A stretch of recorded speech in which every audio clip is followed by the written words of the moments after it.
सध्याच्या काळात जेव्हा साधेपणा बिंबवावा लागतोय, सतत सांगावं लागतंय साधेपणाकडे जा. लिओनार्डो दा विंची म्हटला होता की सिम्प्लिसिटी इज अल्टिमेट सॉफिस्टिकेशन. नितांत साधेपणा हा आधुनिकतेचा कळस आहे.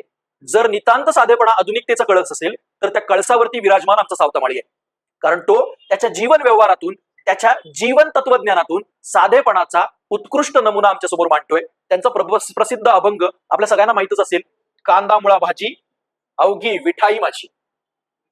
कांदा मुळा भाजी अवघी विठाबाई माझी. माझ्या कामामध्ये, प्रामाणिक कष्टामध्येच मी विठ्ठल शोधतोय. विठ्ठलाची भक्ती, ईश्वराची उपासना ही काय आहे तर मी जे काम करतोय त्याच्यामध्ये आहे.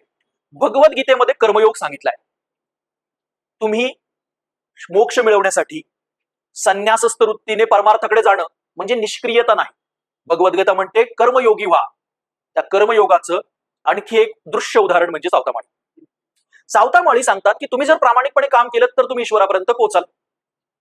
हॉनेस्ट परस्यूट, तुमच्या कामातील प्रामाणिकपणा हा ईश्वराकडे जाण्याचा अत्यंत साधा सोपा मार्ग आहे.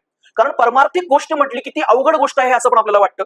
ईश्वर मिळणं किंवा ईश्वरापर्यंत पोहोचणं ही अवघड वाट आहे. सावतामाळी सांगतात, सावतामाळी म्हणतात की ही वाट काही इतकी अवघड नाहीये, उलट सोपी आहे. त्यांच्या अभंगाचा दाखला द्यायचा झाला, ते म्हणतात, न लागे सायास न पडे संकट. तुम्ही मला जे वाटतं ना परमार्थामध्ये ईश्वरापर्यंत जाण्यासाठी खूप कष्ट आहेत, न लागे सायास.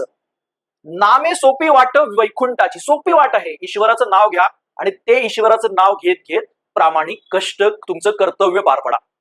तुमचा जो धर्म आहे, तुमचं जो काम आहे ते काम पार पाडलं तर तुम्ही ईश्वरापर्यंत पोहोचा.